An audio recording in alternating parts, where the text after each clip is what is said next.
There was a group of 10 families that 10 years ago were praying and sent me out. I quit my job at Mayo Clinic, moved to South Africa, and it's 10 years later that 3 of those 10 families have gone to the field. Being able to just plug them into what God's doing around the world is such a privilege. Yeah, it was just incredible to have been praying 10 years later and then hear, through the newsletters and everything what was going on, but to be actually there, to see the staff, to see the youth being discipled, it was just incredible. You start out as a mission trip and pretty soon you learn, why do I keep getting more back than I'm giving? I'm trying to give, but I keep getting more back, and built amazing relationships. And stand next to the people who have chosen me. The organization started with 72 kids. They were 8, 9, 10, 11, 12 years old, unable to go back to their home without facing extreme vulnerable circumstances. Heather worked with them very carefully with a team of others through God's help, found places for them to live, developed them through leadership programs, even nurtured many of them, most of them I would even say, through college and university. But still there's 70% unemployment amongst people under the age of 30. And so there's this hopelessness that seeps in that even though I have a college degree, there's not going to be a job. And I'm going to be living in extreme poverty my whole life. I have no family. And in the context of the African continent, the median age is 19.7 years old.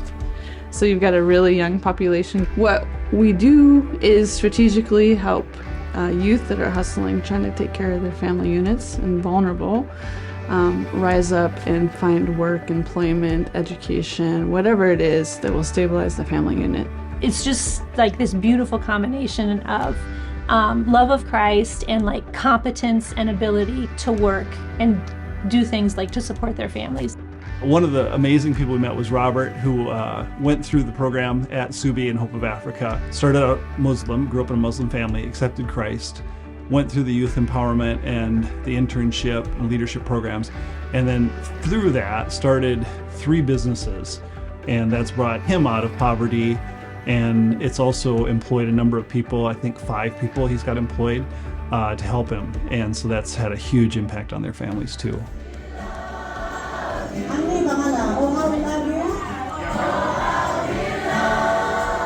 My purpose down there was mainly music focused, so I did a lot of just random like worship sessions with churches or worship sessions just with a couple people.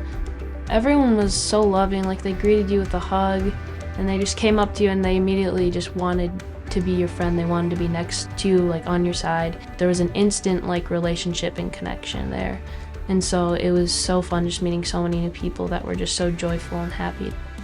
So they have a heart that's calibrated to Christ. They have an understanding of the gospel and how to explain that. They also have a skill, and now they have a heart to be able to give back. Where we're starting to see a Christian component that's coming in and starting to change that community. That's what's so exciting to see how this unfolds and evolves. And it's all stems from what God did through Heather's obedience to say, I've got 72 kids that need a home, that need a life, that need an opportunity. What do I do, Lord? He has faithfully provided. There's hundreds now that are impacted exponentially through the original 72. I mean, they're now reaching people. Those people are reaching people. Some of them are going to unreached countries, Muslim countries, and sharing the gospel. It's easy to get involved because when you are child-led households, you need a family of people to come around you.